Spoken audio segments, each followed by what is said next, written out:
नमस्कार दोस्तों, आप देख रहे हैं चैनल रूहानी मंथन, जो आपको आत्मीय मंथन करने में मदद करे। आज दोस्तों, आज का विषय है ब्रह्ममुहूर्त में कौन ऐसे 3 काम करने से हमारे मनोवांछित फल जो भौतिक और आध्यात्मिक दोनों तत्क्षण मिल जाते हैं। वह ऐसे कौन से कार्य हैं जो करें और भौतिक और आध्यात्मिक जीवन में तुरंत उपलब्धि पाएं। ब्रह्ममुहूर्त में ऐसे कौन से कार्य हैं, ऐसे 3 कौन कार्य हैं जिसको करके हम अपने जीवन को सार्थक बनाएं। अपने जीवन में जो उलझने हैं, जो इच्छाएं हैं और जो बाधाएं आती हैं, बाधाओं से कैसे दूर हटें और अपनी इच्छाओं पर कैसे विजय प्राप्ति करें। आज के इस वीडियो में आपका बहुत बहुत स्वागत है। मैं दोस्तों, यदि यह वीडियो लास्ट तक आप देखते हैं तो आपको 3 कार्य ऐसे और 3 टिप्स ऐसे बताएंगे जो आपके परिवार, आपके बच्चों, आपके रिश्तेदार, जिसको आप आध्यात्मिक दृष्टि से बता देंगे, उसका कार्य पूर्ण होने लगेगा। जिस प्रकार धीरेन्द्र शास्त्री का नाम विशिष्ट रूप से आज पूरे विश्व में फैला हुआ है,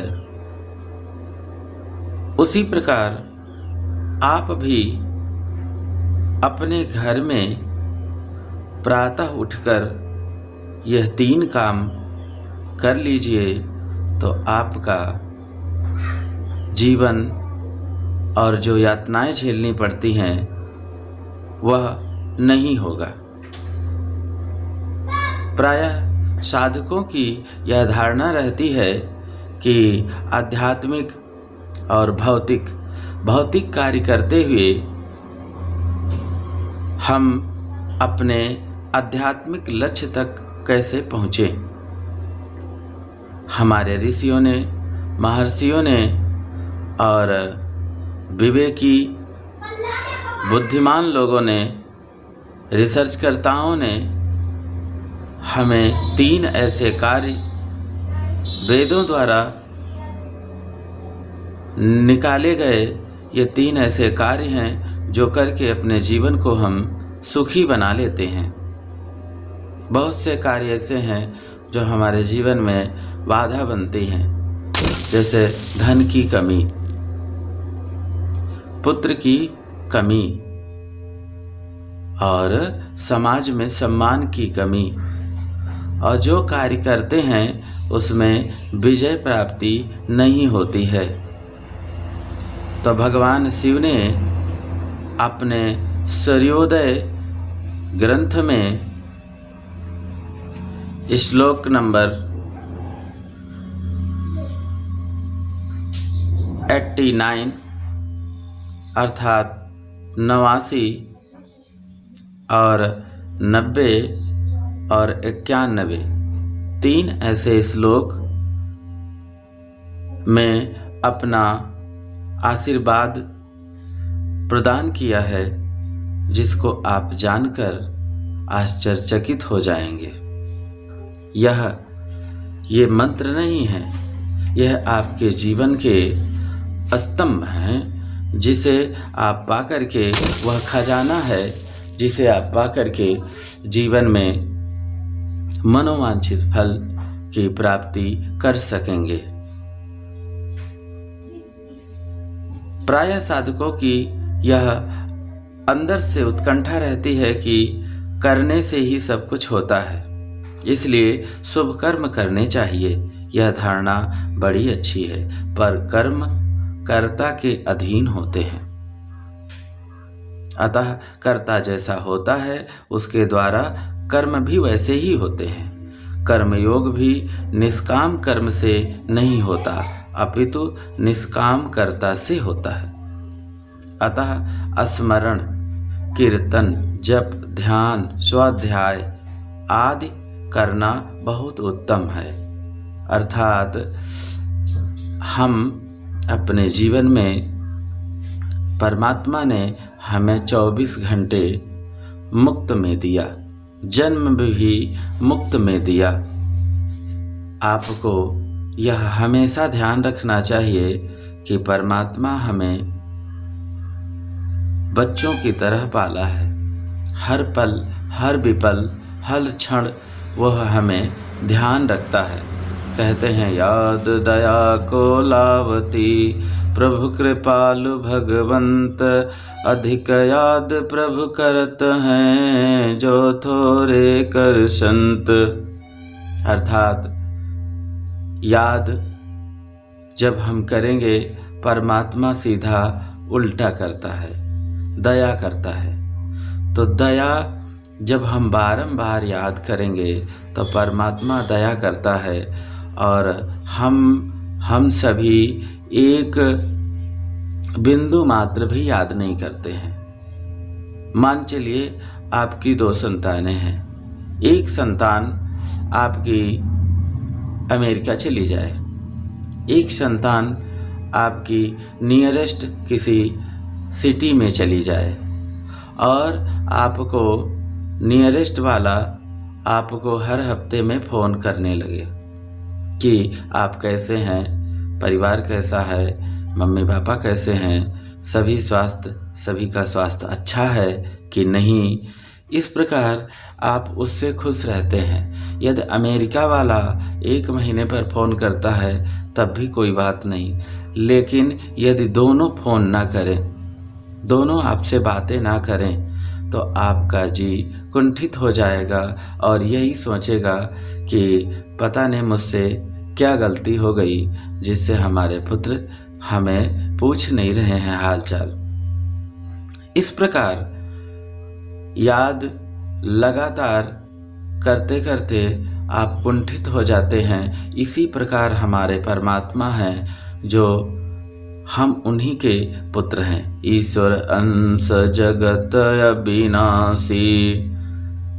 इस प्रकार परमात्मा का जो हम पुत्र हैं, हम जीव हैं, जो लगातार हम उनके संपर्क में यदि रहते हैं तो परमात्मा हमसे प्रसन्न रहता है। और जब प्रसन्न रहता है तो हमें वो ऐसी ऐसी चीज़ें दे देता है जो हमारे समाज में 99% लोग नहीं पाते हैं। इस प्रकार देखा जाए, परंतु जप ध्यान कर्म एक तो स्वतः होते हैं और एक करने पड़ते हैं। जब तक कर्ता में भाव नहीं है तब तक उसे जप ध्यान आदि करने पड़ते हैं, पर भाव होने से उसके द्वारा स्वतः स्वाभाविक ही जप ध्यान आदि होते हैं। अर्थात हमें अपने भाव को सुंदर और निष्काम रखना चाहिए। हमारा भाव प्रेम से युक्त होना चाहिए। बगैर भाव के, इसके सिवा, भाव के सिवा संसार में कोई ऐसी वस्तु नहीं जो हमें प्राप्त हो जाए। अर्थात बाजार में आप जाएंगे तो किसी सब्जी का, किसी वस्तु का आप मूल्य पूछेंगे। मूल्य ही भाव है। क्या भाव है, क्या इसका मूल्य है, तो वो बताएगा कि इतने में है। इसी प्रकार रिश्तेदारों में, इसी प्रकार मित्रों में, इसी प्रकार पुत्रों में, इसी प्रकार पत्नी में, माता पिता में, सभी में एक भाव है। भाव एक ऐसा शब्द है जिसमें हम सभी बंधे हुए हैं। इसको उजागर करना चाहिए, इसको ऊंचा उठाना चाहिए। पर भाव होने से उसके द्वारा स्वतः यदि आपके अंदर भाव प्रबल है तो आपके अंदर स्वतः स्वाभाविक ही जप ध्यान आदि भौतिक कर्म मनोवांछित फल की तेजी से प्राप्ति होती है। कर्ता का भाव, कर्ता में भाव कैसे आए, इस पर विचार करें। जहाँ हम है, जहाँ हम मैं हूँ, इस प्रकार अपने आप को मानते हैं, वहीं यह मान लें कि मैं भगवान का हूँ। इस प्रकार जब मैंपन में अटल भाव हो जाएगा, तब निरंतर स्वतः भगवान का भजन होगा। अभी तो घर संसार का काम स्वतः होता है और दिन रात हरदम होता है। जैसे नौकरी करते हैं तो समय पर जाते हैं और उस समय आते हैं और समय पर ही आते हैं, वैसे ही जप ध्यानादि भी समय पर करते हैं। तात्पर्य यह है कि जप ध्यानादि कर्म समय की सीमा में बांधे रहते हैं। यही हमारा भाव हो जाए कि मैं भगवान का हूँ और भगवान मेरे, तो घर के काम की तरह रात दिन हर दम हर वक्त हर समय भगवान का भजन, परमात्मा का भजन होता रहेगा। भजन के बिना रह नहीं सकेंगे। घर संसार का काम नौकरी की तरह होगा। अतः कर्ता में परिवर्तन होने से कर्म में स्वतः परिवर्तन स्वाभाविक और शीघ्रता से परिवर्तन हो जाता है। साधक से भूल यह होती है कि वह मैं हूँ के स्थान पर अपने नाम, वर्ण, आश्रम, जाति, संप्रदाय आदि को बैठा देता है और मैं अमुक नाम वाला हूँ, मैं अमुक वर्ण वाला हूँ, मैं साधु हूँ, मैं गृहस्थ हूँ आदि अपने अनेक मान्यताएं कर लेता है। ऐसी मान्यताओं के कारण साधन की सिद्धि में विलंब होता है, कारण कि ये मान्यताएं मैं में रहती हैं और भगवान भजन कर्म में रहता है। साधक को चाहिए कि वह मैं भगवान का हूँ, इस प्रकार मैं भगवान को रखे और वर्णाश्रम आदि को कर्म में रखे। तात्पर्य यह है कि भीतर से मैं तो भगवान का हूँ ऐसा मानते हुए बाहर से नाटक में स्वांग की तरह अपने वर्णाश्रम आदि के कर्तव्य का पालन करते रहें। ठीक है दोस्तों, इस प्रकार आप यदि अपने भाव को चेंज करेंगे, भाव को परिवर्तित करते रहेंगे, तो एक दिन ऐसा समय आएगा जिसमें अभिनय में कर्म आ जाएगा और मूल भाव जो आपका होगा परमात्मा का भाव होगा। इससे आपका जीवन सुखमय हो जाएगा। आइए दोस्तों, हम जाने कि वह भगवान शिव वरदान स्वरूप कौन से 3 मंत्र दिए हैं जिससे हमारे जीवन के सभी मनोवांछित फल भौतिक आध्यात्मिक पूरे होते हैं। नंबर 1, यत्रांगे बहते वायो अस्तदंगकर अस्तलात सुप्तो अथितो मुखम अस्पष्ट बालभते वांछित फलम। नंबर 1 में आप ब्रह्ममुहूर्त में उठकर ज्यों ही उठें तो यह जान लें, अपने अंदर पिरो लें कि सो के उठते ही जिस ओर का स्वर चलता हो उसी ओर के हाथ की हथेली से अपने मुख को छूने वाला पुरुष सभी मनोवांछित फल को पाता है। दूसरे नंबर पर परदत्ते तथा ग्रहे ग्रह निर्गमे अपि चा यदंगे बहते नाड़ी ग्रहायं तेन कराम घृणा।